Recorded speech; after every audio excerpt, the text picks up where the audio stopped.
স্বরাষ্ট্র মন্ত্রকের নির্দেশেই বাঙালিদের ওপর অত্যাচার হচ্ছে।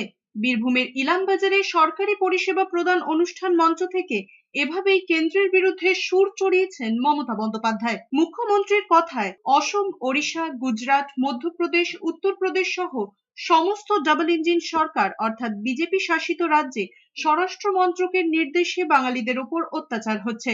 আসলে পশ্চিমবঙ্গের প্রতিভা পরিশ্রমের সঙ্গে পেরে উঠছে না বলে এত অত্যাচার। যদিও হিংসার তো কোনো ওষুধ নেই। যারা ওইসব রাজ্যে কাজ করেন তারা দীর্ঘ 20-25 বছর ধরে সেখানে কাজ করছেন, সব বৈধ নথি রয়েছে। তা সত্ত্বেও ডিটেনশন ক্যাম্পে আটকে রাখা হচ্ছে, থানায় ঘোরানো হচ্ছে।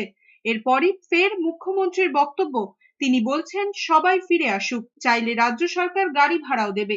তারপরই বোঝা যাবে কে সত্যি বলছে, কে মিথ্যে বলছে। তাদের ডিটেনশন ক্যাম্পে আটকে রাখা হচ্ছে এবং তাদের থানায় থানায় নিয়ে গিয়ে ঘোরানো হচ্ছে। আমি কালকেই বলেছিলাম না, ওই বাচ্চাটার কথা আমি বলেছিলাম, ওদের কালকেই সব একটার পর একটা থানায় নিয়ে যাওয়া হয়েছে। আমি কাল মিটিংয়ে দাঁড়িয়ে বলেছিলাম, রেকর্ড চেক করুন, এবং ওদের থ্রেট করা হবে। হয়েছে সেটাই। এরপর আমরা চাইবো তারা ফিরে আসুক, আমরা চাইবো ফিরে আসুক। বাদ বাকিটা কে মিথ্যে বলছে আর কে সত্য বলছে সে তো সত্যি কথাই প্রমাণিত হয়ে যাবে।